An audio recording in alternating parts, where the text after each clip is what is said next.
Patay ang isang lalaki matapos barilin sa Tondo, Maynila. May unang balita si Jomer Apresto. Kinuha na yung cellphone. Kinuha na siguro ng pamilya. Wala ng buhay ang lalaking yan ang datna ng mga otoridad sa Aroma Compound sa Tondo, Maynila madaling araw nitong linggo. Hindi nakuhanan sa CCTV pero ang 33 anyos na lalaking kinilala sa alias na Undo pinagbabaril ng hindi pa nakikilalang salarin ayon sa barangay. Binaril po sa pagitan po ng 22 at 26 po ng bandang mga 2 o'clock. That time naman po may mga pulis po na pumunta dito sa barangay para po magpa-assist. Bago ang pamamaril, nakita pa raw ang biktima na umiinom sa lugar ng kanyang live-in partner sa Building 9 bago lumipat sa Building 26.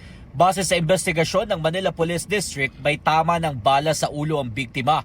3 basyon ng bala ng hindi patukoy na kalibre ng baril ang narecover sa crime scene. Patuloy ang investigasyon ng Homicide Section ng Manila Police District para matukoy ang pagkakakilala ng salarin at ang motibo sa pamamaril.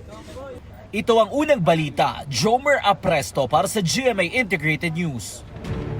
Igan, mauna ka sa mga balita, mag-subscribe na sa GMA Integrated News sa YouTube para sa iba't ibang ulat sa ating bansa.